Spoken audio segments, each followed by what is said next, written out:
Hello, hello, hello, everybody. Happy Friday. Welcome to the weekly Nintendo News Roundup live, reaching every Friday night at 4 p.m. Pacific, 7 p.m. Eastern. The All In Crew breaks down the weekend Nintendo news. And there's a little teeny tiny thing that happened this week in the world of Nintendo that mayhaps we need to talk about. So, A couple little teeny tiny things, but yes, of course, it was another blessed Nintendo Direct week, and we are certainly going to have a lot to say about that 40-minute presentation. But before we do, Seth, we have a couple OMTs that we need to shout out first. at the beginning of the presentation tonight, I guess. That's how we do it. We do our one more thing at the beginning. I guess that's how it works here. Well, we need to thank our patrons, of course, at patreon.com/allinpodcast. Bunch of wonderful people that support us over there. First things first, I need to welcome Alan, who signed up for the free trial to the Golden Banana tier. Just earlier today, as a matter of fact. So welcome on in, Alan. Alan, you can get, just like Alan, you can go to patreon.com/allinpodcast, sign up for the 7-day free trial, and check out a bunch of exclusive content. I know he also joined the Discord community and has been enjoying side quests and stuff. So there's a bunch of exclusive content that only our patrons get. And of course, they also get shout outs here on our shows. So let's do that. Starting with our Golden Banana Bunch, we need to thank Rob Yapel, Third Strongest Mole, Sean, Shano Baggins Ashton, Tim A, aka Neoprime33, aka Nintendo Dad number 4, Matt, Shy Guy City Murray, Phelan Ward, Bill Tucker, Marcus O'Neill, Liam D, Bowza, who's in the chat right now, hey Bowza, Gamer Jason, Andrew Wilkins, Foolish Fuji, and now Adam for his free trial. So thanks very much to our Golden Banana Bunch. But moving into our Triforce tier,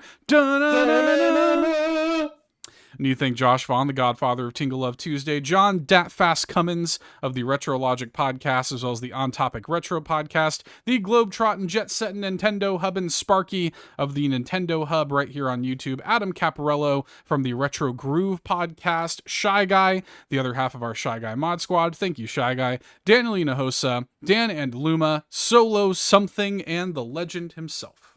The man who could actually be an OMT at a Nintendo Direct. Uncle Randy. Uncle Randy.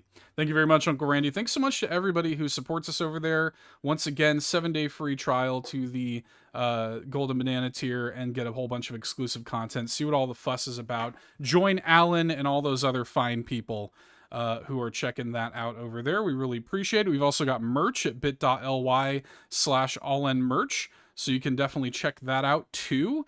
And if you're listening on audio feeds, reviews are super helpful. 5-star reviews really help us out, and we appreciate those too. I think that's it, though. So, news? Shall we talk news? Yeah. News. News. Yeah, little teeny tiny stuff. Let's talk about it. News. Yeah. Yes. Yeah, let's so yes, first and foremost, obviously, what we got, yesterday as we're recording this was a big helping honking heap of Nintendo Direct goodness.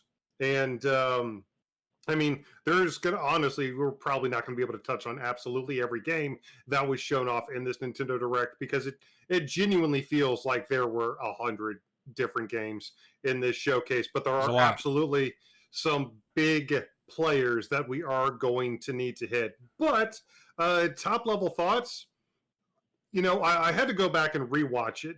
When we stream it, because we did react to it live yesterday morning. That's also up on the YouTube channel. Go ahead and check that out. But when we react to it, we're not really doing so on an optimal screen most of the time. We're doing so on a smaller screen than we would necessarily say play the games on. So I had to go back. I had to rewatch it on a full-sized screen to see everything in all of its glory. And I say that because I think the first game we should talk about was Nintendo's OMT. But first, top-level thoughts. I do think that this was a good Nintendo Direct. Not as good necessarily as the previous one in the year, just by virtue of the fact that the previous one of the year announced Mario Wonder, it announced Super Mario RPG Remake, it announced Detective Pikachu Returns, it announced the game we now know as Princess Peach Showtime, it announced all of those things. So just by virtue of that, This show, I don't think, had that same level. But at the end of the day, and you've said this before, my friend, like the worst Nintendo Direct is still better than like the best of most any other company's presentations. Yeah, it's probably true. We saw evidence of that with the Sony State of Play that happened a few hours later. But I mean, it's for me, like, I thought it was pretty good too. I like it. I look at some of the announcements. I'm like, yeah, most of these are games I'm interested in. In fact, it was a weird Nintendo Direct though. Was that my biggest takeaway was like some of the things that were presented in the way they were here. There were a couple of odd things that felt like they didn't really fit, that were not necessarily video games. And then even like structurally, they did like a few things that were very different from normal. And of course, there were some things that we really expected to see that Yeah. we didn't. So there's there are a few thoughts, but overall I really liked it. If I was going to give it like a letter grade, I would give it like a B plus. I thought it was good. For me, like even the reveal of Princess Peach Showtime for me alone, I was like, that was my sort of game of show. Like Hmm. I'm quite excited about most of what we saw here. So If I were going to do the letter grade thing, I would probably give it a B. But I mean, that is still very good, and my wallet is still crying from yesterday. So, but yeah, I mean, we're already burning time. We're already burning daylight. Let's start jumping into these games. And I do think the biggest actual announcement of the show was, of course, the OMT, the return of the Thousand Year Door Paper Mario, the Thousand Year Door XL, HD, Deluxe, whatever they're whatever gonna they're going to call it. wind up, whatever they're going to wind up calling it. And I this wasn't like the megaton knock me out of my chair announcement that a couple of the things from the previous direct were, like Mario Wonder, like for me personally, the Star Ocean announcement. But I am Right. really, really excited to see yet another GameCube classic come into the new generation of gaming. And it is a stone cold classic for good reason.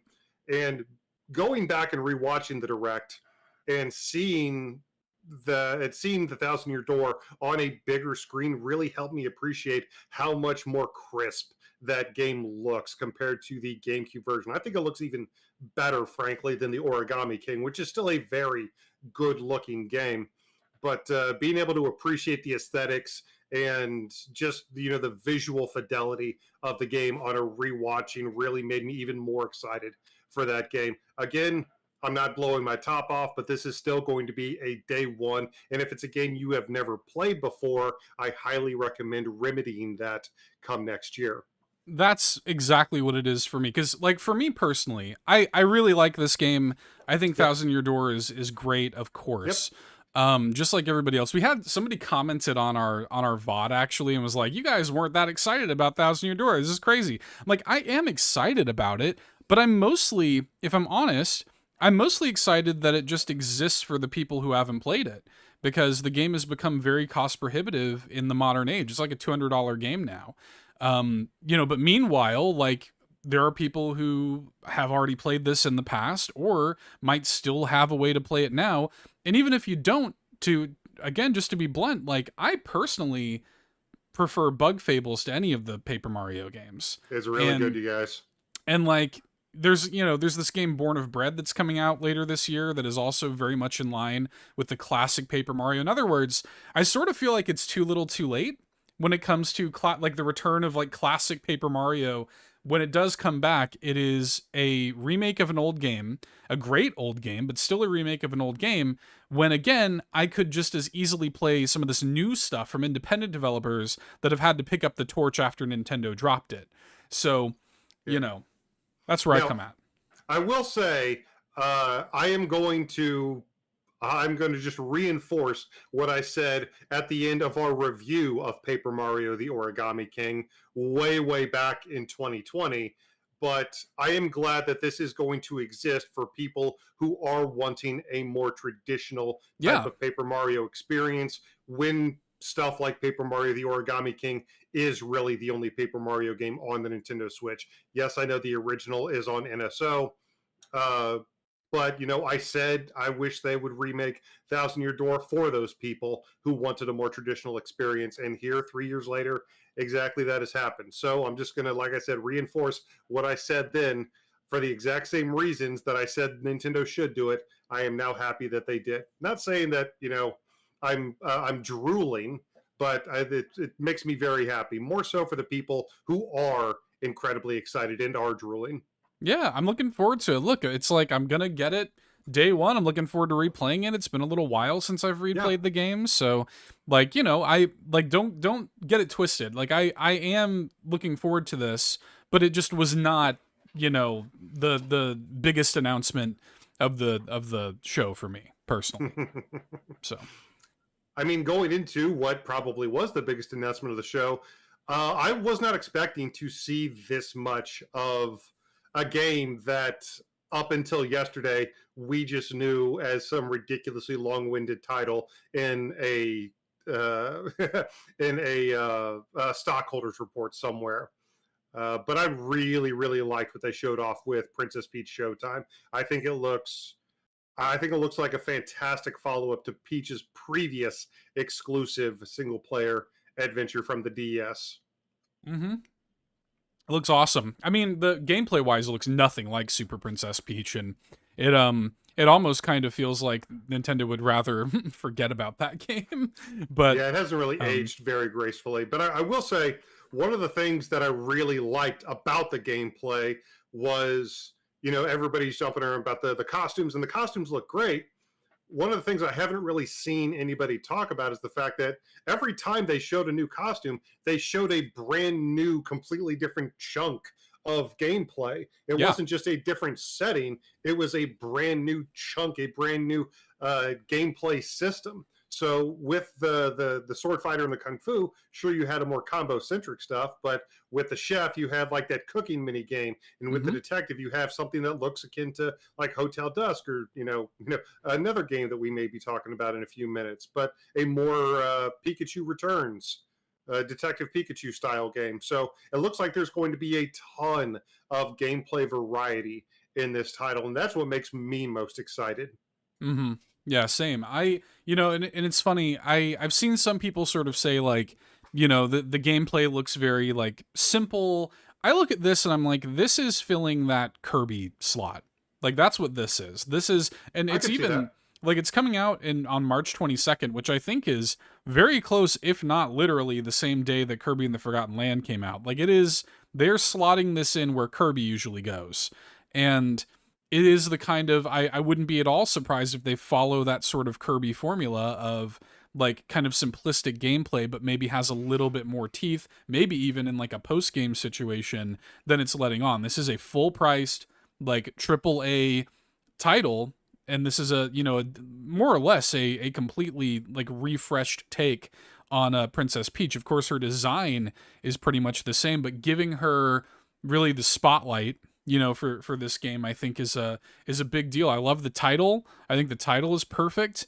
They're giving her like her own villain, Grape, which is brilliant. I love And that. the Sour Bunch giving me Yeah, like Wreck It Ralph vibes and like Sugar Rush and so stuff good. like that. Really, really good. I just love that. Like, yeah, like it's the kind of stuff that like you never really think about. But of course, Peach would have a big bad antagonist named Grape. Why? Like, of course she would. So, and yeah, I love like all the different costumes that we saw are just like they're begging for cosplayers to, study That's true. over for years, like they're really really great. Um yeah, I can't wait to see where this game goes. It just has so much creativity in it. This is exactly the kind of stuff I like to see from Nintendo. Yeah. And interestingly enough, Nintendo has been kind of moving toward a much more inclusive, even for their single player adventures, you typically see them as co op adventures now, but it looks like this one is going to be just Peach. It doesn't look like there's going to necessarily be a multiplayer option for this one. Not necessarily saying that's a bad thing, but with Mario Wonder, and even with you just mentioned Kirby and the Forgotten Land, even Kirby and the Forgotten Land had a multiplayer option in it as well. So I am wondering if there is, and we just haven't heard about it yet. I think that's right. I would not be surprised one bit if there are at least some like multiplayer modes.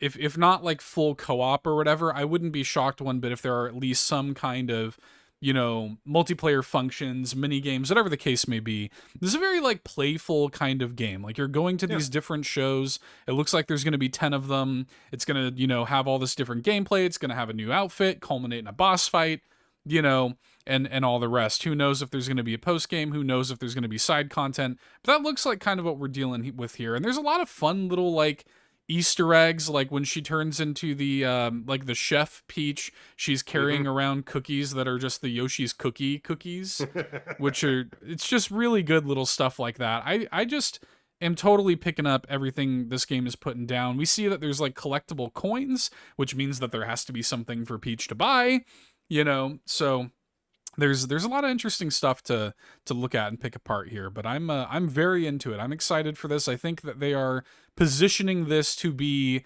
2024's like Kirby and the Forgotten Land style thing. Well, So I'll say it. I said it during our React video. I'm going to say it here. Peach in the next Smash Brothers game is going to be amazing. yeah, no, it looks great. I am very, like I said, this was my like game of show. And I'm with you. I also did not expect that we were gonna see it in this, because it felt when they showed it in June, and it was so like down to, like you said, the title. Like it didn't even have a title. And it did feel like they were not ready to show much of it. Like it was going to be like late 2024 or something. It felt like we were seeing like pre-alpha footage or something like that. Like very work in progress. But here it is, just a few months later, full gameplay rollout, title, release date, pre-orders. Like we'll be playing this thing in what, about 6 Half months? a year. Half a year. So yep. I mean, yeah, I can't wait. Yeah, I'm excited for it, man. But turns out that Paper Mario, excuse me, Paper Mario: The Thousand Year Door and Princess Peach Showtime weren't the only games shown off. And at this point, I mean, we can kind of just do whatever. There's so many different things to talk about. I will say, just because we were talking about Mario, I am incredibly happy for you about Pauline in Mario Kart 8 Deluxe, because the way they did that just felt so trolly. It was intentional. Really Had did. to be. It really, really did, because there were very, very clearly just 2 character slots left on the current version of the Mario Kart 8 Deluxe character select screen, and they very quickly showed off Diddy Kong and Funky Kong, and then there was a very long pause. It felt like a long pause. It felt like an eternity, the way it was. Because like we had all of this build up, all of this, especially for people like me. What's up, Lunar Priestess in the chat? Good to see you. And it did feel like we were sort of building up to this, because this is, at least potentially the final, as far as we know, the final booster course pass, right? So potentially the final piece of content for this 10-year-old game. Yeah, and like we come into this, kind of with some semblance of what to expect. Like you said, we had 2 more slots on the character select screen. So we come into this thinking, okay, there's 2 more characters. So they right away they're like, here's Diddy Kong, here's Funky Kong. Bit of a pause. We hang on Funky Kong for a while. Oh, and by the way, there's also like 3 other characters, or 2 other characters rather. Pauline and Peachette, yeah. Pauline and Peachette. And Peachette feels like a totally weird and out of left field inclusion, but Pauline absolutely deserved to be in this game. I'm very happy that she is. I know. I was mostly just happy for you, because after they showed Funky Kong, and in my mind, I'm like, that's the last character, and I'm like, Seth's honestly about to list the game from his own. Oh, I was Switch. about to. I've said it. I was like, if they don't put Pauline in this game, I'm done with it. Like, I'm good. I don't care. It, she needed to be and deserved to be in this game, and I do feel like I do hope that it signals, especially with this and with another game that we'll talk about here shortly. It feels like there's a lot of potential for Pauline to come, into the limelight in a big way. And I hope she does. She deserves it. She's an extraordinarily underrated character, in my opinion. Well, I feel like ever since Mario Odyssey, I feel like they have been including her in just about anything that they could include her in. She's been in a lot of the Eventually, sports games. Yeah, eventually. she's been in most of the sports games and stuff, but and I mean, really, we haven't had a mainline Mario game since Odyssey, so Yeah. it's hard to see how she fits into the scheme of that. But yeah, I'm happy about this. We only saw one course in this trailer, Yeah, the so Daisy Circuit. Yep. yeah, Daisy Circuit. So we don't know what the rest of the courses are just yet. But we do know that one and we do know the characters. Although, like, it's funny because what Nintendo has kind of said to me with this and with a couple of other things, because if you remember, when they revealed Birdo, Yep. like, we didn't even think that more characters were getting added at all. They just threw that in there. And now it's like, oh, and by the way, two, actually four. And to me, it signifies almost like, we'll do what we feel like doing, you know? And that's why there's a part of me that feels like this might not even be the end for it. Like, I would not be completely shocked if they do another round, if they just keep it going. So, Well, I would love to see, I would really love to see the numbers on both the sales figures for the Booster Course Pass and the sales figures for the NSO expansion pack yeah. in relation to these Mario Kart course drops. I would love to see that. And I'm sure that that's talking to Nintendo very strongly right now, because as we have said many, many times before on this show, Mario Kart 8 Deluxe is the best selling game on the Nintendo Switch, of which there are over 120 million units in the wild at this point. So, creating more content to cater to those people, I mean, it just seems like a no-brainer to me. So maybe they're not done. And there's no actual date for it. We just know it's coming this holiday. Holiday, yeah. So something we should maybe hit real quick in relation to this is Nintendo also announced earlier this week that Mario Kart Tour was going to be officially concluding on October 4th. They've got a Yep. final like battle tour update. That game has been going on since September of 2019. They have had consistent content updates, even completely like scrapped that game and refreshed it, got rid of the microtransactions and all that. So they have been consistently updating Tour this entire time, and many of the tour courses have come over to 8 Deluxe at this point, and we assume that we're going to get 4 more of them with this booster course pass, or with this wave rather. I mean, I hope so. assumedly. The tour courses have consistently been the most standout courses of these course drops. I mean, even from the first course drop back in March of last year when they introduced Ninja Hideaway, and it immediately became like one of the best courses in the game. Sydney Sprint and Athens and all of the, Singapore and all of these amazing Mario I Kart really Tour like 'em. courses. Yeah, they're so good. And I cannot believe that we're actually at the point where I am most excited for that aspect of the drop. I would like to see if they're going to be adding any new courses with this last drop. A new Donk City course seems obvious considering that they're Yeah. adding Pauline. Yep. But I don't know. We'll see. We know what one of the courses are. We have yet to find out what the other 7 will be. Yeah, we'll see. I'm sure that's just going to be a Twitter drop at some point. Yeah, probably. We'll find out. But yeah, that was exciting. That was exciting for me personally.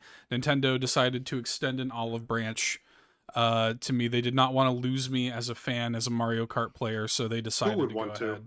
Yeah, they decided to go ahead and put Pauline in the game. So I appreciate Nice. that.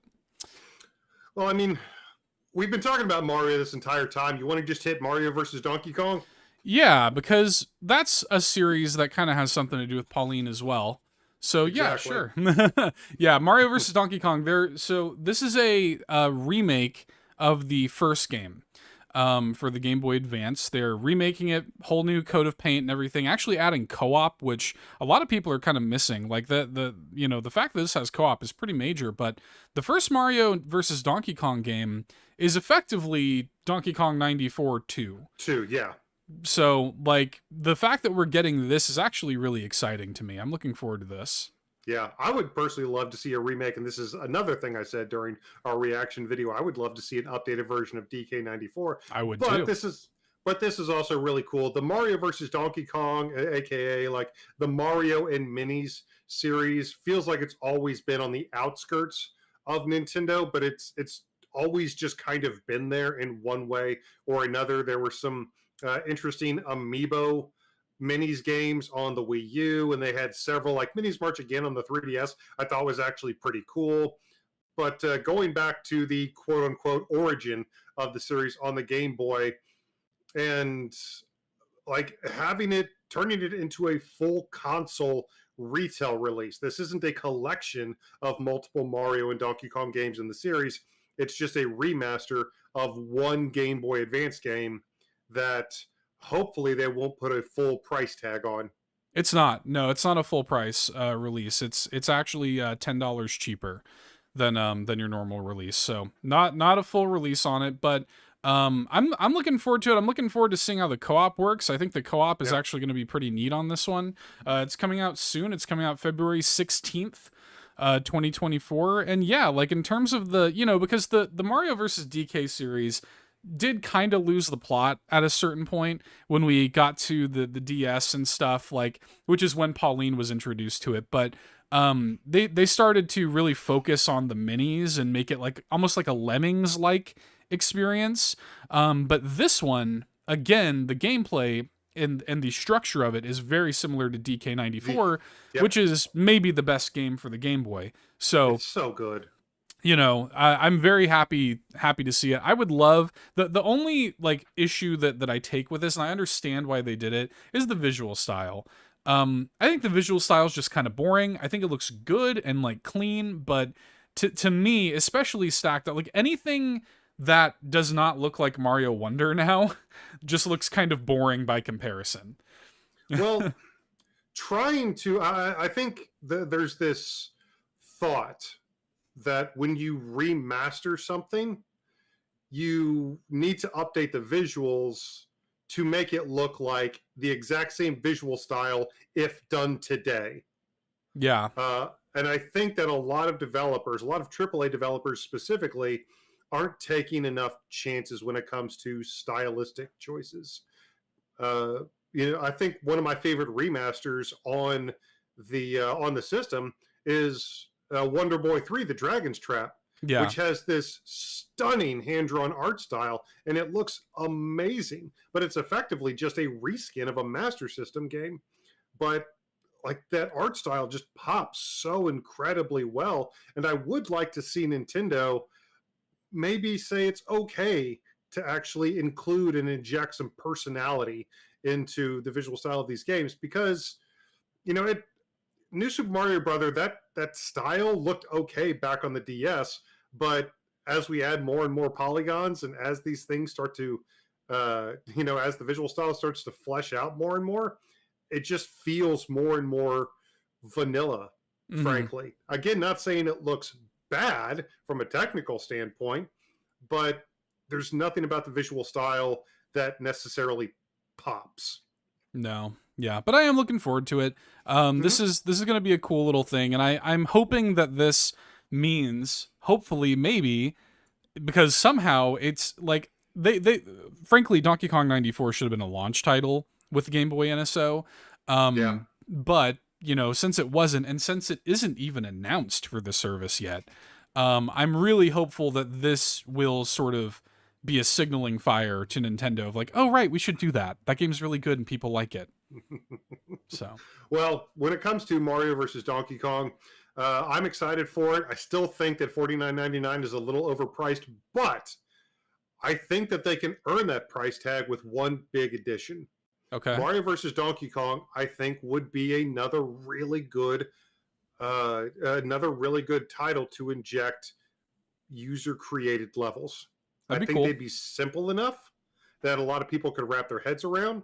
And I mean, it's not really too complicated to make a Mario versus Donkey Kong level. And Mario Maker 2, well, the whole Mario Maker series, has proven there are a ton of incredibly talented people out there. And I don't feel, granted, yes, this is a non-video game developer saying this, but in the in the big picture of things, I don't feel like it's that much of an ask and could really elevate and extend the lifespan of this game and earn that $50 price tag, in my opinion. So I would like to see it. I would like to see that too. I think it's worth $50 personally, but I mean, again, value is a subjective thing. Of course. I would love to see that. I think that's a great idea. I think that the series would be great for that. And maybe it's the kind of thing that will, when we get closer to launch, maybe they'll reveal a little bit more information and maybe they'll reveal something like that. But I mean, I'd like yeah, to see just it. yeah, I would too. And I mean, the fact that they've added co-op to it, which is a big thing too. So I'm looking forward to playing it. It's cool to see this come back. And again, this is like for me and my relationship with Mario versus Donkey Kong, this is like the good one. And I know that like a lot of people, myself included, a lot of people are kind of disappointed that there still is not a proper new Donkey Kong game somehow, but it is nice to at Sorry, least Dan. have some kind of Donkey Kong something. It is kind of nice. So Yeah, we got Diddy Kong, Funky Kong, and in Mario Kart 8 Deluxe and Mario versus Donkey Kong. So it's something. It's not a new it's game, but it's something. No, something. it's Yeah. not a So, new game. but okay. Well, let's talk about. I mean, it's kind of wild. We haven't talked about the thing they opened the show with yet. That's Um, true. which is Splatoon 3 Side Order expansion. This is the first time we've really gotten a nice long look Yeah. at this DLC. It looks great, and they showed a couple of like the set pieces, a bunch of the story stuff. You've got this like Pearl drone with Yeah. you, which is interesting. I don't know nearly as much about the lore as somebody like our friend Cheesy does, but it's interesting to see to see where they're going with this. Yeah. So you come to this massive tower that is completely devoid of color, essentially, and you play as this, I guess, Agent 8 now, and you very quickly run into this weird green octoling creature who apparently has some history with Marina, Hmm. and you are accompanied by this drone piloted by Pearl, but you are essentially just trying to ascend this tower in a series of roguelike inspired challenge levels. And every level, just like a roguelike, will wind up netting you new bonuses, new abilities, new attributes, and augments as you continue to beat them and move up the tower.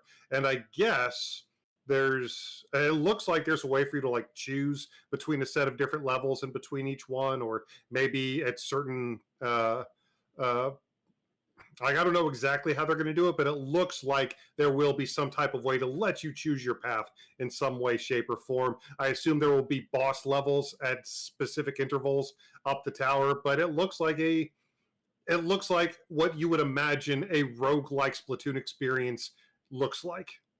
Yeah, yeah. It looks very much like the sort of like we saw with Octo expansion, and it is cool to see like this in the lore, like this character goes by DJ Deadfish, and like so they probably have some sort of like yeah kind of backstory with Marina. She even kind of looks like Marina.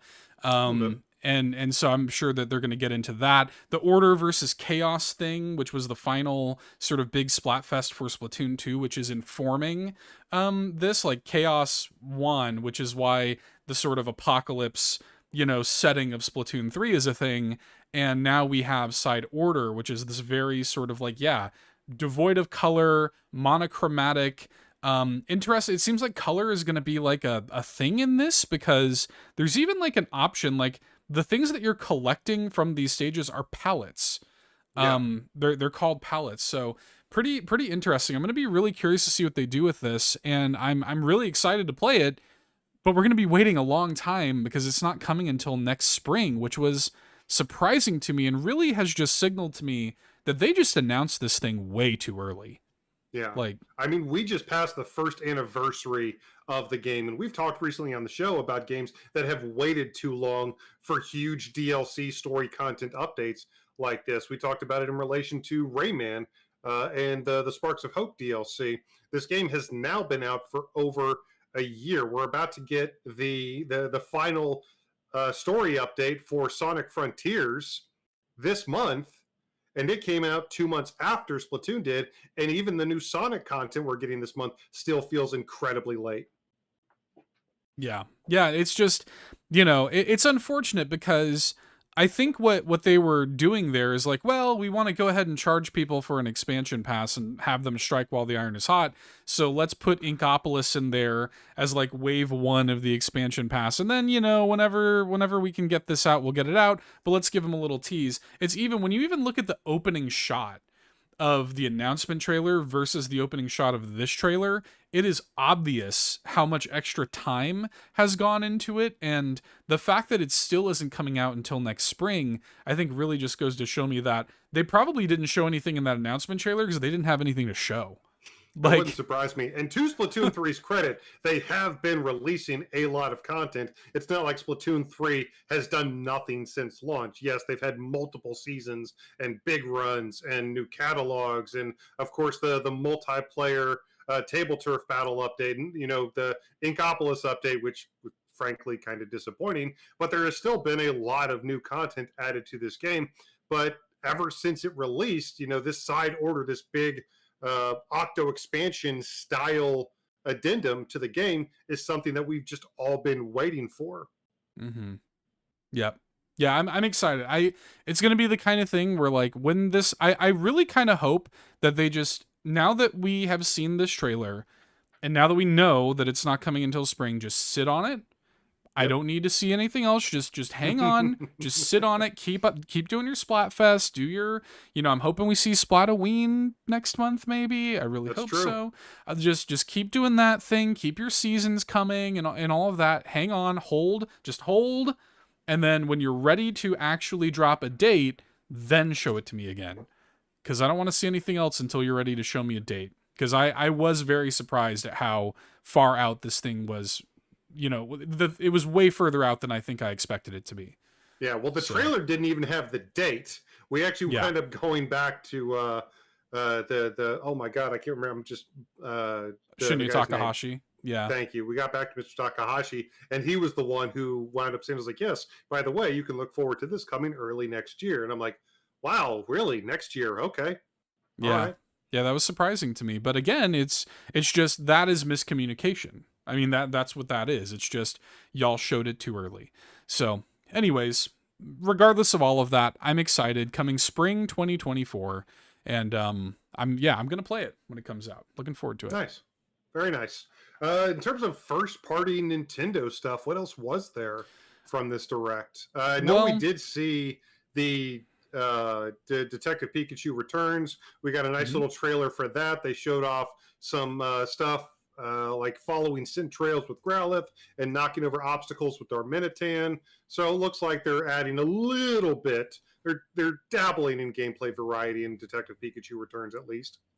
Yeah, no, I'm excited for this. I know that this is going to be kind of a niche release for a lot of people, but yep. but I really like it. I was kind of, because this trailer and the thing that's really frustrated me about these Detective Pikachu Returns trailers in general is they have given us no new information at all, like barely anything. And so I was really hoping that they were going to bookend this trailer by saying, and there's a demo available now, but no, nothing like that, unfortunately. But we'll see. The game is out at this point in like 3 weeks, so we're very close to it. I will say I'm surprised. There are a lot of people who have been very like critical of the game's visuals. I think the game looks totally fine. I have no issue with the visuals. I think it looks good. I don't like, I've seen people be like, this is like the worst looking like first party Switch game. I'm like, this looks better than Pokemon Scarlet and Violet. So. But we got that. We got is Trace Memory a first party title? I don't know if Nintendo publishes it, but it certainly is an exclusive. Yeah. Yeah. Well, regardless, it's one that I'm excited for. I played the original back on the DS, never got an opportunity to play the Wii version. Not a lot of people in North America got an opportunity to play the Wii version. It was never officially released over here, but they are releasing both games as a collection with the best box art, by the way. It's just a picture basically of Ashley Robbins like crying, but it's washed out and it looks like a painting. Oh, it looks fantastic. It's nice. But, yeah. But we've got Trace Memory and its sequel coming as a collection next year to the Nintendo Switch. I'm really, really interested in this because those two games always that they always used the gimmicks of the console they were on uh, to play into the puzzle solving. Like one of the reasons I remember Trace Memory to this day still is one of the things I had to do in order to solve one of the puzzles is actually close the Yeah. DS a couple times to stamp something, and it made really interesting use of the DS microphone and again that closing feature and several other unique things about the console. The touchscreen, obviously, but I will be interested to see how they incorporate a lot of that puzzle solving creativity onto the Nintendo Switch. It almost makes me wonder whether or not this is going to be like a Joy-Con in each hand style thing that's going to have you do a lot of motion controls, similar to another game that I'm sure we'll follow up with here momentarily. I wonder if it's going to make you move it a lot, essentially. Well, maybe, but I think that the interesting thing about this in particular is like it's not just like a port or like No, even like this is completely remaking yeah, Trace Memory. And like the neat thing about this is like the original like on DS, it's like a top-down visual novel sort of puzzle game, but like the new engine that they have built for this, first of all, is beautiful. I love the yeah, visual style of it. I do too. But having like the sort of new perspective, the new sort of behind the shoulder perspective, The you kind of know, cinematic adventure look. yeah, and like they, we see a couple shots of some of the puzzles, and I think a lot of them are going to be simple enough to make work with the, with the stick. Things like you're describing, like the actual console specific gimmicks. I don't know what they're going to do to get around that, but that'll be interesting to see. I'm mostly just excited to, yeah, to be able to have, these games, especially the one that many of us haven't had the chance to play with this new engine. I think it really opens the door for games like Hotel Dusk, which is the exact same situation where we got the first one and we never got the second one. So I'm really hoping that this game does well so that it encourages Nintendo or whoever is publishing this to go ahead and port a lot of this other stuff utilizing this same engine, because Hotel Dusk could absolutely work in this engine too. Oh yeah, So yeah, that's coming January 19th, and I'm looking forward to that. yeah. And this collection is called what? Another Code Another Code Recollection. Yeah. Recollection. Yeah, because Yeah. in Japan, Trace Memory is called Another Code to Yep. Memories. Yep. So yeah, we have that coming. I'm looking forward to that. That was a cool announcement. That was a nice sort of, you Yeah, know, kind of, for us people that specifically avoid spoilers whenever possible. But yeah, I know that one was one of these spoiled it was. titles, wasn't it? Yeah. Yeah, there So are a few that is the before. reason that I avoid spoilers is specifically because of that. That was a nice surprise for me. Well, good.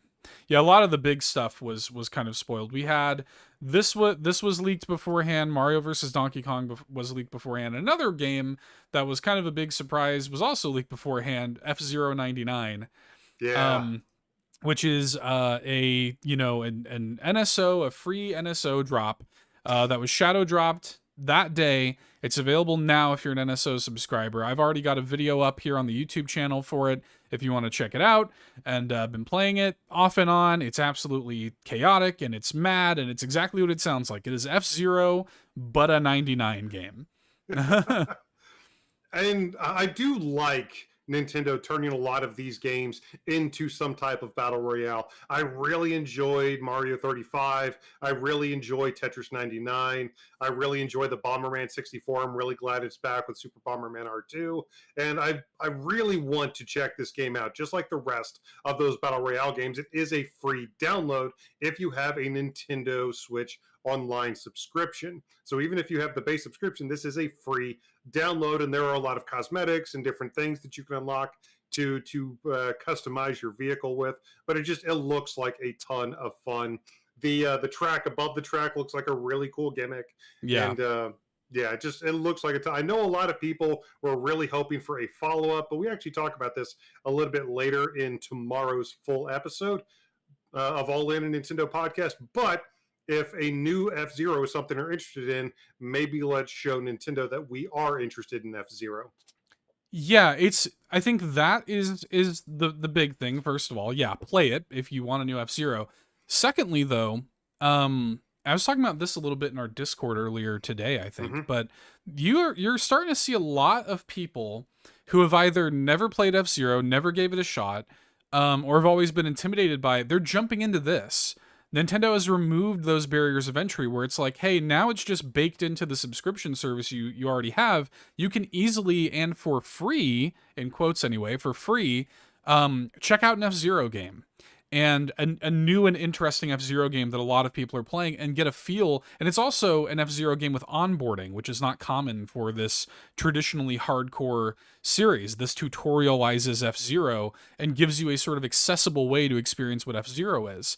And I think that's incredibly smart to not only, like you said, take the pulse of the viability of this franchise in the modern age, but also because had they announced F-Zero GX Remastered, which everybody wants, I wanted to, of course, right? Yep. Had they announced that at this Nintendo Direct, the hardcore fans like you and I would have been very excited, Oh but yeah. the average person wouldn't care.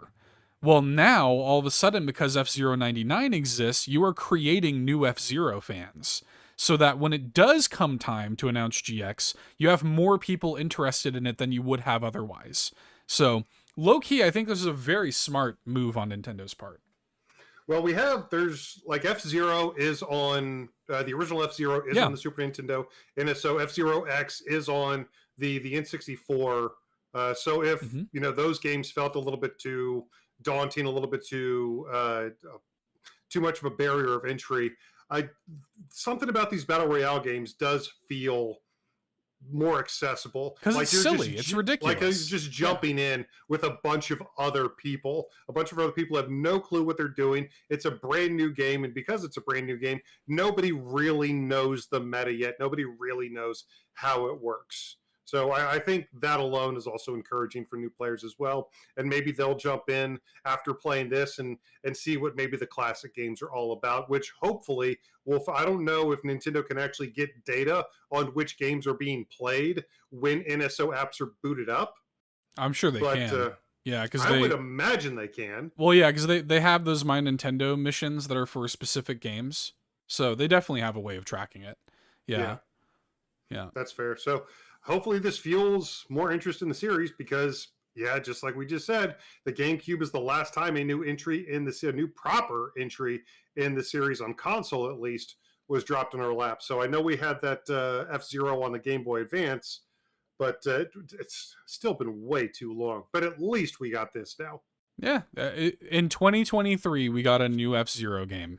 And like that alone is That's really true. really cool. And I would not be shocked to see Nintendo take this tact with some of those other sort of franchises. This is just a really smart avenue for this. So really neat. Again, there's a video on the YouTube channel if you're curious about it, and if you're an NSO subscriber, you have it. So just go download it and check it out for yourself and experience potentially your first F-Zero game.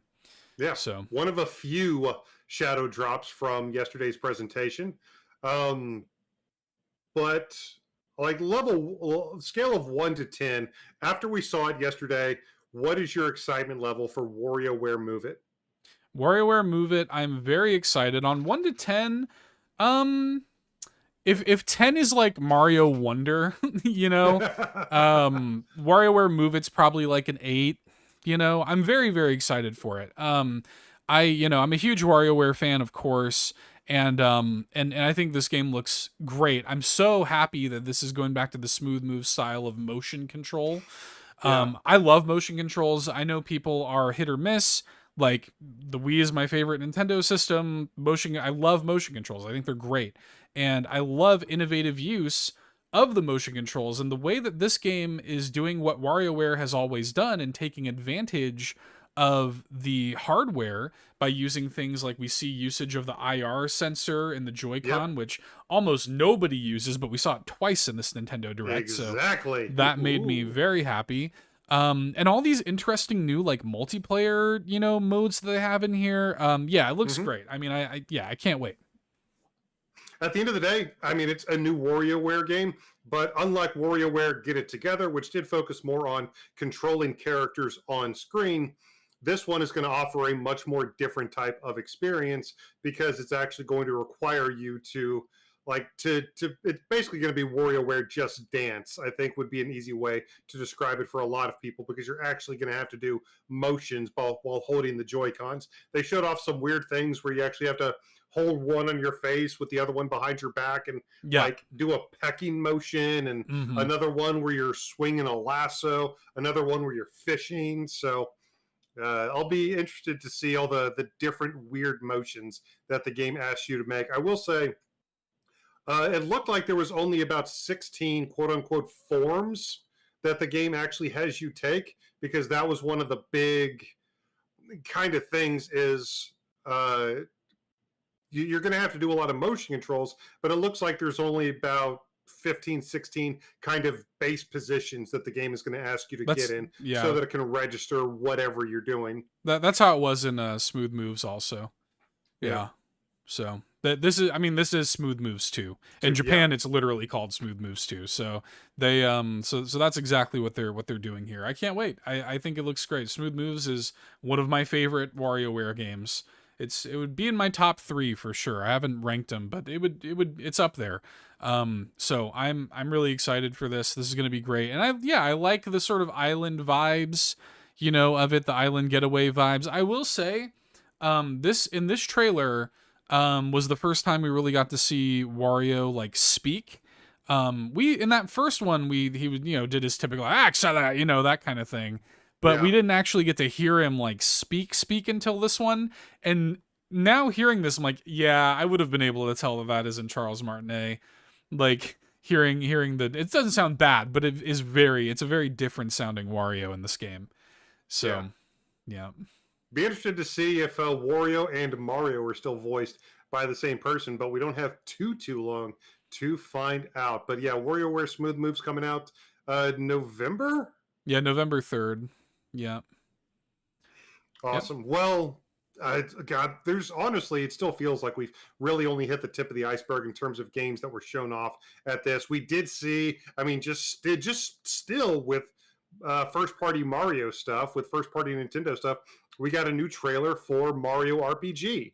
We got to see another trailer for Mario RPG, which showed off a lot of stuff that we were expecting to see. We got to see a lot of familiar locales, got to hear a lot of very familiar music. As a matter of fact, one of the really cool things that came out after the Nintendo Direct presentation is that you can actually choose the original soundtrack Yeah. for the game, which is amazing. I'm really looking forward to hearing the new versions of a lot of these songs. I am But too. man, just having access to the classic versions, oh my god, it's going to be nostalgia overload.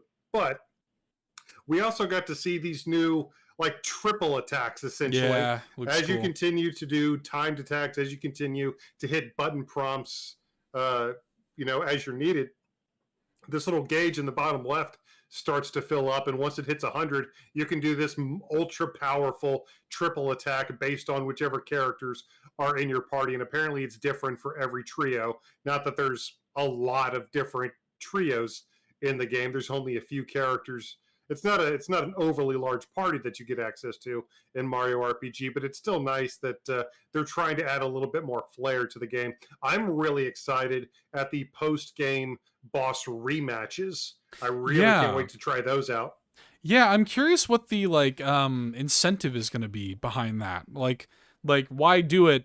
Like are we just going to do it just to do it, or are they going to like bake in some kind of cool, reason to really go and tackle that? So, I'm going to be curious to see how that works out. I think it looks great. I'm looking forward to it.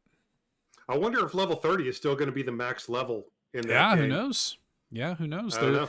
a lot they could do with it, but it's very very clearly not just a simple, remake remaster. They are like adding to it not only the new visual style, but like you said, the post game boss rematches and stuff, and even a couple of new like gameplay implements. It really looks like there are a couple shots where we see like what looks like the bosses using like sort of ultimate moves, like their Yeah. own versions of that. Yeah. So that's really neat too. Yeah, no, this is going to be great. And this is another situation where this is a game that a lot of people have not played. Yeah. So, yeah. if the bosses have their own super attacks, I need to see the Axum Rangers go full Super Sentai with whatever big attack that they have. I need to see that. I absolutely need to see that. But yes, Mario RPG remake that also comes out in November. Yep. Hoy, hoy, November hoy, hoy! 17th on that one. Cannot wait. I still remember getting that the month it came out back in 1996. And here we are 27 years later now. Good Lord. But it's an all-time classic. I'm glad that we're getting all these all-time classics back in the modern age of gaming. Paper Mario Thousand Year Door, some version of the original F-Zero, Mario RPG, all of these classics coming out. I know it feels like Nintendo may be relying too much on remakes and re-releases, but I mean, let's be completely honest. We can't expect them to create a brand new title every month at this Well, rate. And well, well, I was gonna say, well, there's even another one that we got another look at too. Again, circling back from the June Direct, where it was revealed that they were going to be doing a Switch remake of Luigi's Mansion Dark Moon, has now been revealed as Luigi's Mansion 2 HD. And we got like a pretty decent little trailer showing that off, revealing that yes, the multiplayer is coming back. and rough. It doesn't look good in the trailer. Yeah, we have time to wait because it's not coming out until next summer. So we do have some time to wait. But yeah, they are branding it as Luigi's Mansion 2 because I imagine if they had said this is Luigi's Mansion Dark Moon, people would have thought it was a new entry. That's probably true. So, but I gotta admit though, I am, especially as I've gone back and watched and rewatched this trailer, really impressed by the visual fidelity of it. I mean, it doesn't look quite as good as Luigi's Mansion 3, but it's not It's a that 3DS far off. remake. I No, mean, it's not far. I really enjoyed Dark Moon when it came out on the 3DS. That was actually my first Luigi's Mansion game, so I'm excited to replay through it. There's some really cool different areas and biomes, and of course, any reason for me to go and see Polterpup again. Yeah. No, yeah, it looks great. I'm excited for this one. This is another one where it's like it's coming maybe a little bit further than I was expecting, but I also think that some of this might just boil down to like, well, when is the right time to release it? Because we do know that like there's a lot of stuff. You're gonna have a first party Nintendo release effectively every month from now to like March. Like major stuff coming. So it's like, yeah, you kind of want to put something like this in the summer just so it doesn't get lost amongst everything else. So yeah, pretty neat. It looks pretty far along. So I'm looking forward to it. I'm just trying to think, like, is there honestly any Mario franchise at this point that doesn't have representation on the Nintendo Switch outside of the obvious, like, F-Zero, Star Fox, stuff like that? Because Nintendo's been fairly good about representation when it comes to a lot of these series. We've now got multiple Luigi's Mansion games. We've now got a ton of different Mario platformers, Mario sports games, and all kinds of stuff. We've got just about every Metroid game. When it comes to the Metroidvanias, every Metroid game released is playable on the Nintendo Switch in some form or fashion now. So, like, it almost feels like they're consolidating everything on this one console, almost as if they're afraid to go away from it.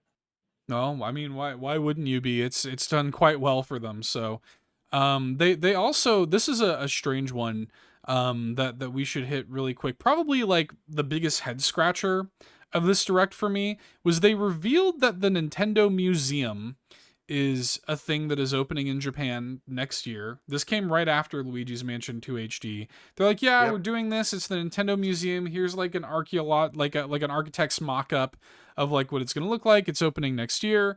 Okay, cool. We had heard of this. We kind of knew that this was happening. It's nice to see them acknowledge it, but why here?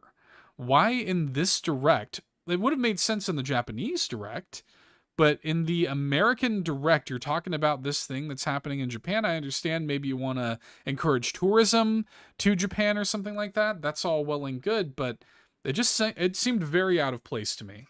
I guess they really need ticket sales. I guess they're really hoping that it has strong first year numbers when it opens next year, because Yeah, it did feel a little weird, and they like didn't we already know it was just going to be called the Nintendo Museum? Uh-huh. Yeah. No, we knew it. Because Yeah, they yeah, gave us they treated that basically, yeah, they yeah. treated that like it was an announcement in the direct, is like, and we're going to call it the Nintendo Museum. I'm like, didn't didn't we already know that? Yeah, but you know, the average person watching this probably didn't. It probably was news to people who aren't us, you know, and just consuming all this information all the time. That's fair.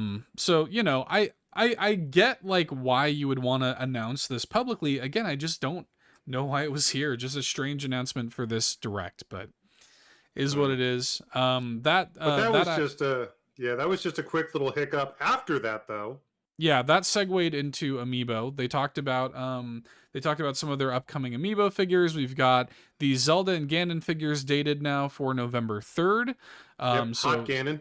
yeah, so those are coming, and then we've got Noah and Mio from Xenoblade 3 coming January 19th, and of course the confirmation that we're getting a Sora Amiibo from Super Smash Bros. Ultimate. To finish off the Super Smash Brothers lineup 10 years after Mario and the rest of the initial wave dropped in 2014, along with Super Smash Brothers 4, aka Super Smash Brothers Wii U and Super Smash Brothers for the 3DS. Cannot believe that that was 10 years ago next year already. But yes, very, very excited to finish off my Smash Brothers collection. I know this is probably too much to ask, but I really would like to see a full amiibo lineup of the core team.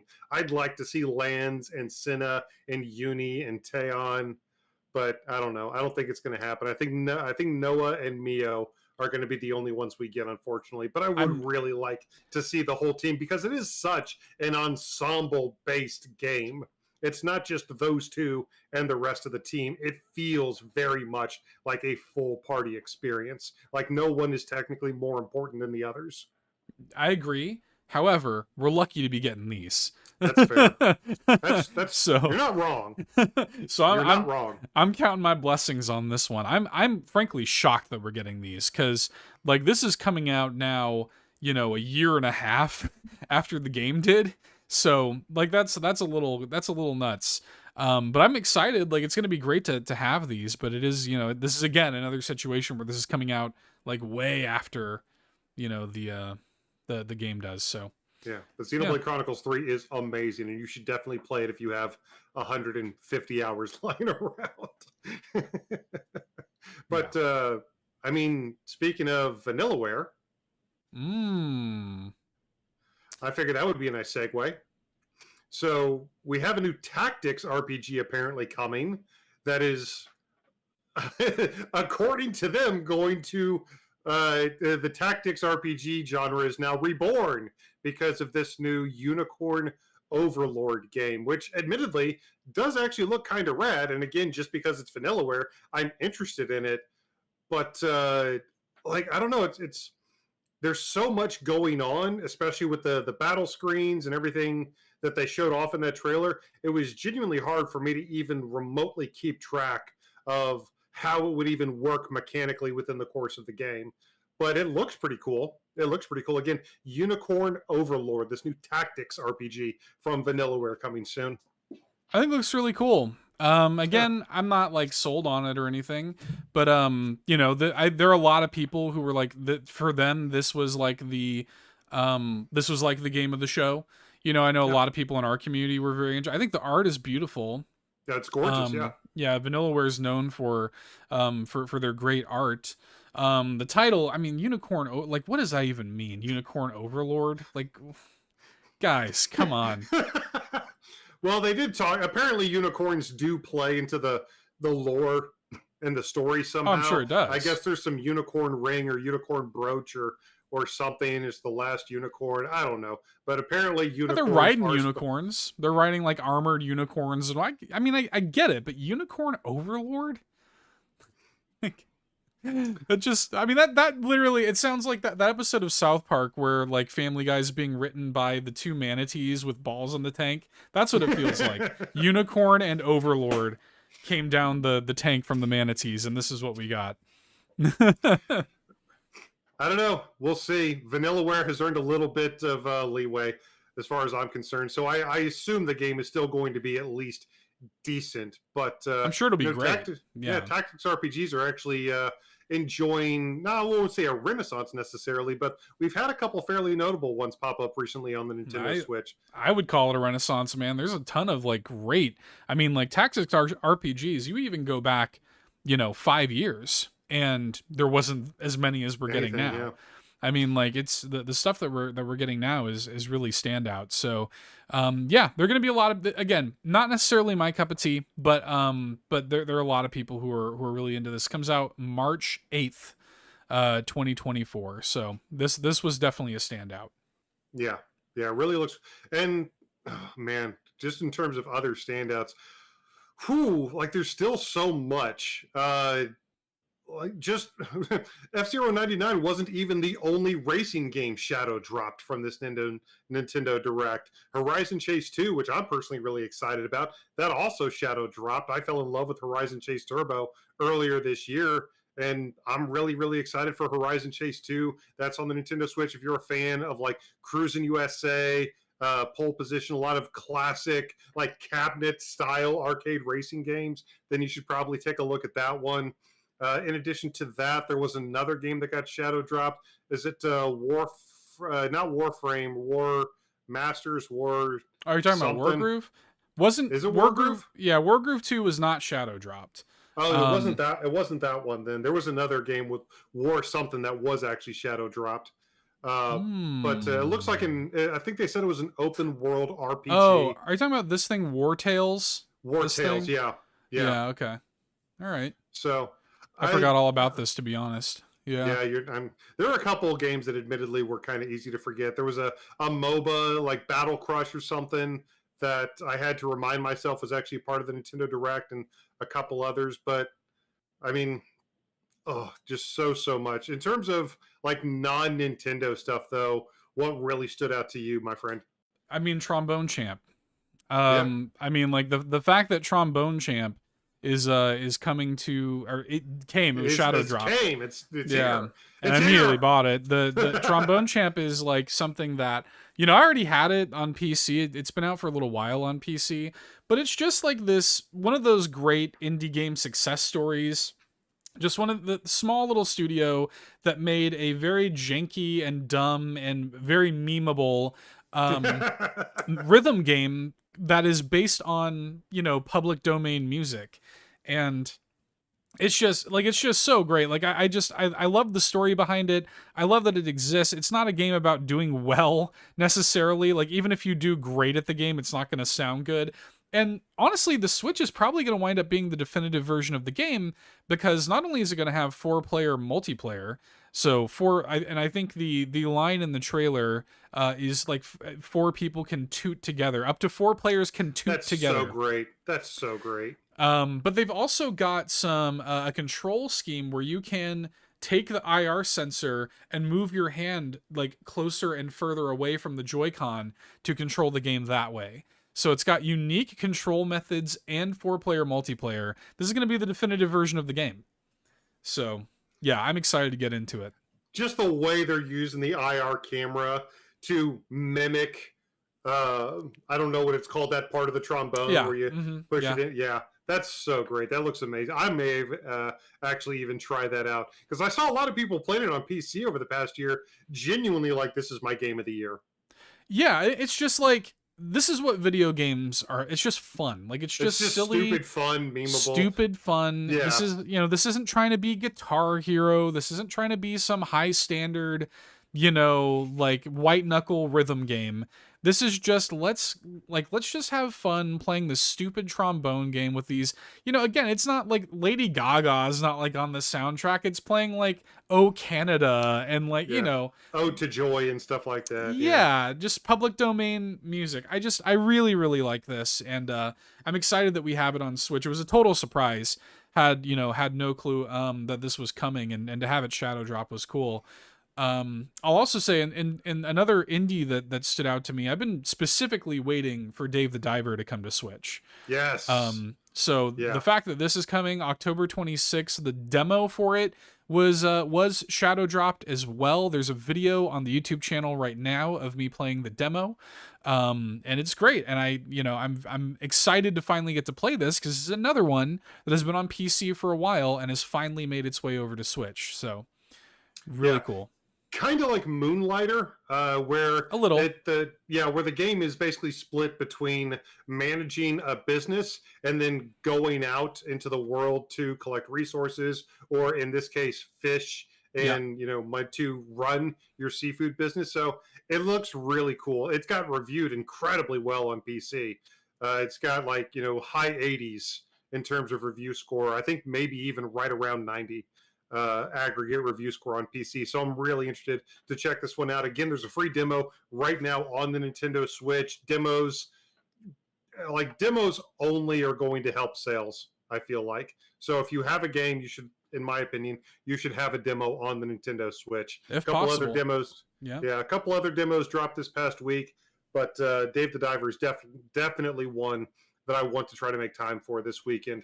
In terms of like non-Nintendo stuff, like my mind immediately goes to Prince of Persia.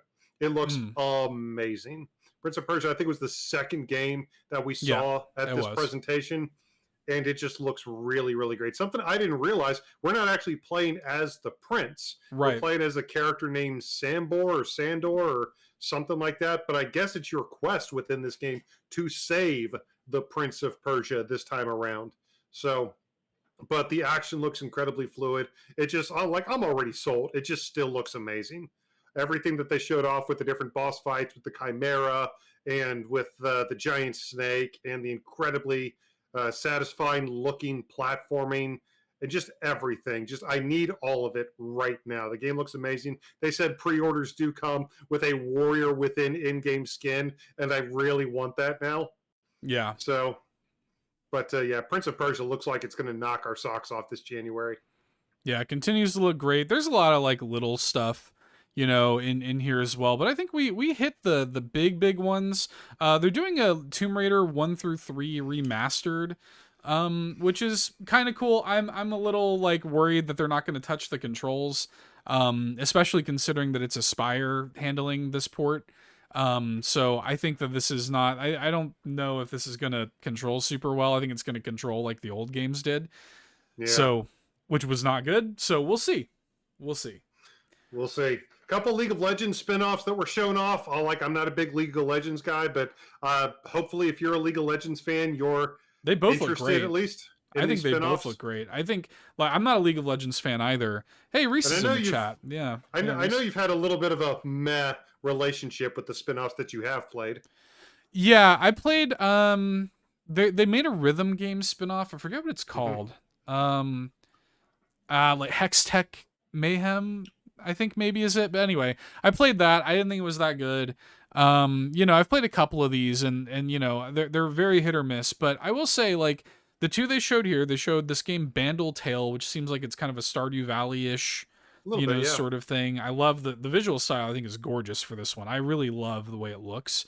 And then this like Song of Nunu game that's also a League of Legends spinoff also looks really cool. Which I've had my eye on that for a while. So I don't know. I am hopeful that these are good, and all credit to Riot. They are like doing a lot to sort of branch out the IP and do some interesting things with it. So I respect what they're doing, even if it hasn't really landed for me. Yeah. So, and then a couple others thing, new Saga game that's coming out that actually looks kind of interesting. Eiyuden Chronicles that's coming out. Yeah, that got I got a date. It's April 23rd. Yep. Yeah. We've got this new weird Konami rhythm game, which it actually has like Konami songs from different games. I think they actually had like Vampire Hunter from Castlevania in there. It looks like some type of rhythm party game that looks like it could be kind of interesting. I don't know. I'd be down to try it out. I really want to play this. This actually, this got previewed recently, and a lot of people are like, "Yo, like this is going to wind up being the sleeper hit. Like this game is amazing." It's a rhythm party game, And it like I love like the visual style of it. It's also coming out at like a bargain price. I want to say it's $29.99. So I'm excited. We had a couple comments here in the chat. Reese points out Prince of Persia is being developed by the Rayman Legends team, so they have my trust. Yeah, that's. I mean, Prince of Persia looks fantastic. And then Yeah. Bowser says that she may or may not have ordered the Song of Nunu collector's edition. So Nice. let's go. Yeah. Nice. Oh yeah, they showed this Spy Family game, which you and I did With not the even spy realize. Anna, yeah. Yeah. Like I've never watched an episode, so I had no idea what this was. But I didn't know. Like I didn't know until 2 seconds ago that it was a show. So, but it looks super cozy and slice of life ish. I'm sure Locklith will like it. It looks very, again, just cozy. So I'm glad that there was a game like that in this Nintendo Direct, because typically we have to go to like wholesome directs or indie showcases or stuff like that to see games like this. But I'm glad there was something a lot more down to earth and really slow paced and fun and slice of life ish in here. yeah, well, and I'll say too that the Japanese Direct actually had a couple of things that I wanted to sort of quickly flag. Yep. First of all, the new game from Onion Games, it looks amazing. It's called Stray Children, and they showed it at the Japanese Direct. And I'm gonna show y'all a little bit of this right here. This game looks incredible. It's their spiritual successor to Moon, which is a kind of a cult classic RPG that they made. And it's very much in line, like visually, the gameplay of it looks very much like Moon, but it's a whole new game, and it is being localized. They have confirmed that it's coming over here too, so it's not going to come out until next year, it looks like, but still, I'm very hyped for this. This looks great. Nice. So I haven't seen that. I'll have to check that out, yeah, no, this because looks unfortunately I awesome. can't see what you guys are looking at right now. So, You can't see. You'll have to look it up yourself. They also, oh, yeah, they also announced a new Shin-Chan game, at the Japanese Nintendo Direct as nice. well, which also looks great. I was trying to pull it up real quick, but I'm not finding it easily. But yeah, there's a new Shin-Chan game also coming. Oh wait, here it is. I found it. Which was also announced at the Japanese Direct too. So the Japanese Direct, and that has not been confirmed for localization, but considering the first one did, Yeah. I imagine this will too. And it looks very much like a follow up to Me and the Professor on Summer Vacation. So very very excited for that too. These are both games that are very much kind of like cozy slice of life sort of things, but I was kind of hoping that we would hear some news about some stuff from the last Japanese Direct, notably Goodfeel's new game. I was hoping to hear about a localization for that. And Natsuman, which is Millennium Kitchen's other game that came out a little while ago in Japan, that I was kind of hoping for a localization for as well. But none of those are at the Direct, unfortunately. Well, I guess here at the end, I guess we should kind of just touch on a few of the other things that we're a little bit surprised we didn't see here at the Nintendo Direct this past week. There were a couple things that I basically thought were a lock. I thought we'd at least get some type of NSO roadmap. That wasn't the case. We didn't see any type of forthcoming Nintendo Switch Online games, and I wonder if it's just because of this.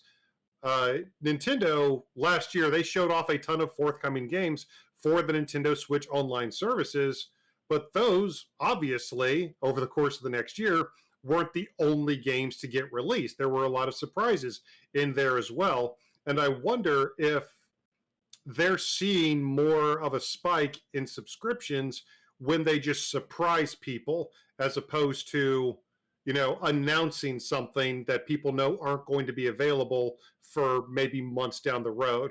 So I wonder if they're just looking at the analytics of spoiling games for NSO months out versus these surprise games, and if they're seeing that these surprise drops full of games we didn't know are spiking the number of sales of subscriptions more. And I wonder if maybe that's why. I can't imagine it's because Nintendo is done adding games to the NSO app.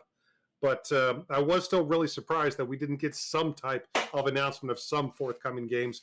But I could only wonder if that may be the case, if they were looking at analytics and decided rather just to surprise people from now on. Maybe. I think it's even more straightforward than that. I mean, I think that this was a very telling direct, like how strange it was. This is a weird direct in that it didn't follow a lot of the similar blueprints that they have in the past. They even had like this new thing. They usually will have a little sizzle reel of like some games. It's very prominent in the indie world showcases. And this one, they actually did a recap of the Of things that games that are, yeah. yeah, they've never really done that before, and that was a little bit strange. The Nintendo Museum thing was a little bit strange. It felt a little bit cobbled together to me. And the absence of something like NSO, which they always hit in September, like this kind of stuff, and the surge of remakes and re-releases that we're seeing. I mean, this was an end of life Nintendo Direct. This was a like we're holding some stuff for the next thing that I'm sure is going to be properly revealed next year, more than likely going to be revealed like kind of in the next spring kind of time frame. And we're already seeing like some language to that effect as well. There are already people who are theorizing that the footage that we saw of Paper Mario might not have been Nintendo Switch footage. It might have been Switch 2 footage because there's some button layout weirdness and things that might imply that it wasn't on the Switch. So there's a lot of like there's this weird energy I feel like to Nintendo right now because we are at the tail end of the base Switch's life. And I feel like this direct was a good example of that. And I think that we're going to see NSO sort of limp along a little bit until we get to next year, until we get to the next thing, which I assume is also going to roll over a new refreshed NSO. So I would imagine. I would imagine that the way Nintendo does their subscription service now would carry over to the next device, whatever that happens to be. yeah, But there are still a couple games on the horizon we know which have been confirmed coming to the Nintendo Switch. A game that you spoke about specifically was the new Professor Layton game, and in retrospect, I was surprised we didn't see anything on that either. we didn't see any of the level 5 games, and these level 5 games, by the way, are confirmed to be at Tokyo Game Show next week. So I was very surprised. Nintendo holds these before Tokyo Game Show typically because they'll show off games that will then be at Tokyo Game Show. So I really expected to see Professor Layton, Deca Police, Fantasy Life I. We saw none of them. I was very, very surprised by that. I also, and we sort of like talked about this a little bit. I know you weren't really feeling this, but I thought that there was a non-zero chance that we would see Metroid Prime 2 at this one, even though Mm-hmm. it's only been 7.5-ish months since the first one remastered came out. I felt like if these were just remasters, maybe they would want some sort of like every 6-ish months release cadence with these leading up to hopefully Prime 4 next year. But nothing on that either. So No, yeah, I don't know. Couple weird things, but still plenty of us to be excited about without us speculating too much on the ifs, whys, and wins on the stuff that we don't know about. Super Mario RPG looks amazing. Super Mario Wonder, which we got a presentation for a couple weeks ago, looks amazing. Most of the stuff that was shown off here, like it's going to keep us hyped and it's going to keep our wallets empty for a very, very long time. Wasn't exactly a megaton Nintendo Direct, but especially on a rewatch, I really thought that this was just jam packed, like ultimately jam packed with stuff. Just a ton of information about a ton of games, a lot of which I know I'm going to probably wind up playing. yeah, and no Beyond Good and Evil 20th anniversary either. Was That's also fair. expecting that here. Yeah. There's just a lot of weird little stuff. So who knows? But yeah, ultimately, we're gonna be busy for a long time. Regardless of how you feel, we have original stuff, we have remakes, remasters, and all this stuff. The drip feed of games is not stopping, certainly. So No. I mean, just take a look at this past week's releases if you want any evidence of that. But huge week. huge, huge week for releases, even without the shadow drops. Even without the shadow drops, it was a massive week for releases. I do want to say, first and foremost, something that got lost in and amongst everything going on is the Teal Mask DLC for Yep. Pokemon did get released. So the first half of the Pokemon Season Pass is out if you are still playing Scarlet and Violet. I'd honestly like to, but I don't even know if I'm going to have time to get to it at this point, especially with everything else coming out. We've I already just don't talked about. care. Yeah, I'm over it. All right. Well, we've already talked about the shadow drops from the Nintendo Direct. F-Zero 99 came out. Yep. We got Horizon Chase 2 that came out. Trombone Champ came out, like we Yep. said. But in addition to that, only about 15 other titles came out this week, Seth. I know you've had the ability to play a little Gumbrella.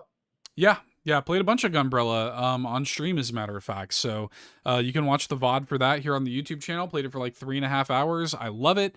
I'm going to have more thoughts on that on the podcast tomorrow.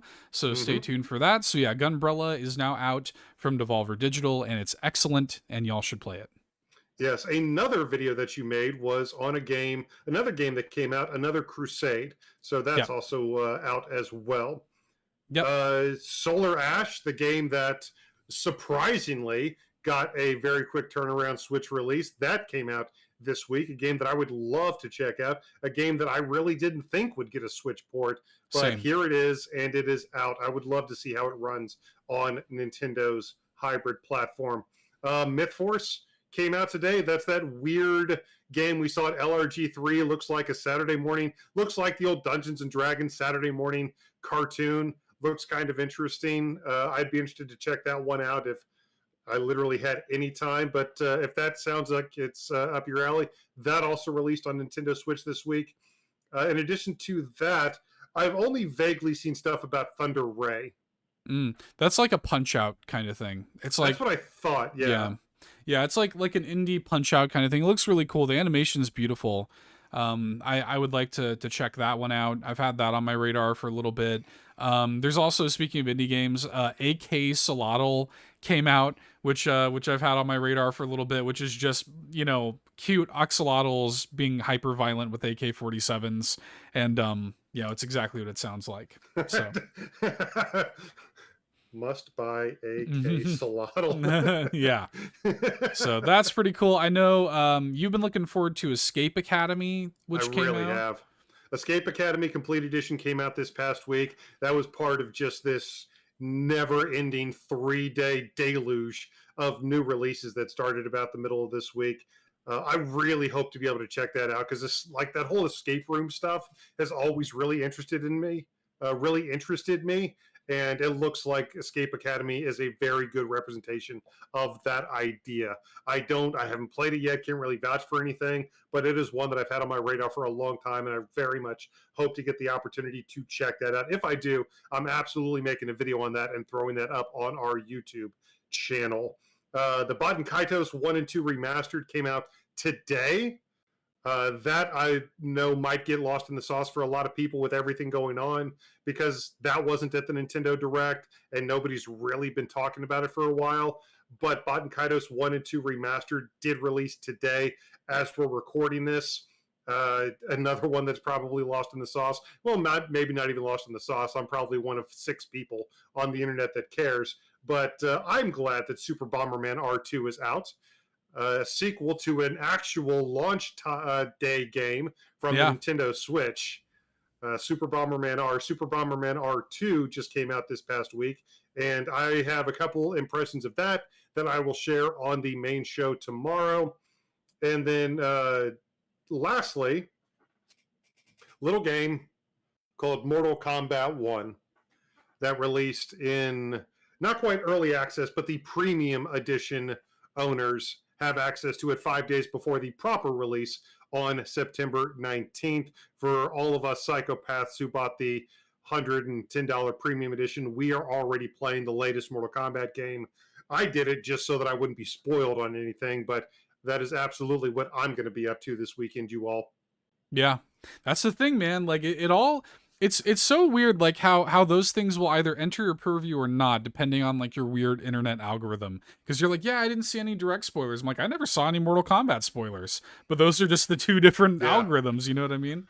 So yeah, but it's a huge week, obviously, and a huge Nintendo Direct, and we're running long, but yeah, it's exciting though. It's exciting to to get all these amazing games and to get to share the hype with everybody. And yeah, a lot of games Yeah. to play. And of course, another massive thing that happened in this industry is something that we will go very in depth in tomorrow in the episode. We are, of course, talking about this entire Unity engine debacle over the past week. Yes, we know that happened. We aren't avoiding that. We actually specifically get into that on episode one. Was it 172 of 171. all? Yep. 171 of all the Nintendo podcasts. So jump into that if you're wondering about kind of the whole situation and our thoughts on everything. We have a very long and great conversation about that going on, but we do know that we should at least, touch on it here in the news because it is a big thing. But definitely make sure to check out all the Nintendo podcast. Brand new episode tomorrow, dropping in your feed. Yep, comes out tomorrow. You'll hear that and a bunch of other stuff. But we've broken it all down. Let's send the people home. We had a bunch of people here tonight. We appreciate everybody for coming out, but let's send them home, Eric. Yes, absolutely. Thank you guys for coming out tonight. Thank you for joining us tonight. Make sure if you have any thoughts on this week in Nintendo news to drop us a line. You can reach us at All In Podcast on Twitter, on Facebook. Make sure to drop inside our Discord like Alan did. Another new valued member of our amazing Discord community. Also, make sure to, if you're here watching us on YouTube Live right now, to give a like, subscribe, click the bell, get all the notifications here on our YouTube channel, youtube.com/allinpodcast, where we're always putting up brand new content. Seth has released new videos this week. He's probably going to put some new stuff up very soon on Trombone Champ. I know you're going to be able to see new content very soon on this channel in regards to the Switch version of Mortal Kombat 1. So a ton of reasons for you to follow us here on YouTube. We're always creating a metric ton of content each and every week. And somehow, some way, in and amongst all of it, Seth, we find ways to create exclusive content for those patrons of ours. Our patrons at patreon.com/allinpodcast get exclusive content every single week from us, in addition to everything that we do as well. So we appreciate y'all who throw a few bones our way for our hard work. We really appreciate, again, Alan, who signed up for the Golden Banana tier free trial, 7-day free trial. You can do the same. See what all the fuss is about. You don't have to take our words for it. Patreon.com/allinpodcast. We, again, also have merch at bit.ly/allinmerch. There are, if you're watching on YouTube, links below the video and in the video description to get yourself a shirt or a mug or a sticker. Another great way to support. But if you don't have any bones to throw away, that's okay too. You can also support us for free. If you're listening to it on your podcast feed, you can go ahead and drop some words, leave us a 5-star review. That is very, very appreciated. And if you're watching us on YouTube, just liking and commenting on the video and sharing it with your friends is a huge help to getting our show in front of the people who need to see it. So thanks so much for everybody who does that. It does more than you guys know. So everybody who has done any of those things, to all of our amazing, legendary, iconic patrons, to everybody who has dropped words on whatever podcast service you guys listen to us on, to everybody who has been on the All In store and picked up a piece of our amazing merch at bit.ly/allinmerch, or to anybody who has just shared our content somewhere around this vast internet of ours. To all of you, we genuinely want to say namaste.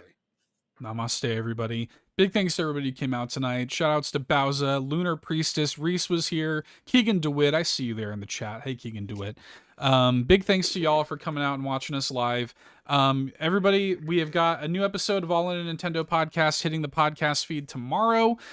So you got that in the video description. There's always links to that if you want to check it out. In tomorrow's episode, we are doing an indie showcase on the Wonderful 1 After School Hero, which is a spin-off of the Wonderful 101. So, and we'll explain to you why that qualifies for the indie showcase. It's a very interesting story. Trust us, you're going to want to listen to that. We've also got, speaking of Mortal Kombat 1, that came out this week, like Eric said. We're doing a top 5 based around the top 5 Nintendo characters that we would love to see guest in Mortal Kombat. Very fun list, very fun top 5 you're not going to want to miss. Yeah, it was. And again, like Eric mentioned earlier, we've got a nice big discussion sort of breaking down and giving our thoughts on the Unity situation. So stacked episode hitting your feeds tomorrow. You're not going to want to miss it. Again, links in the video description. But I think that's it for us tonight, everybody. Thanks for listening. We will see you next week. Bye bye. Have a great weekend, everyone.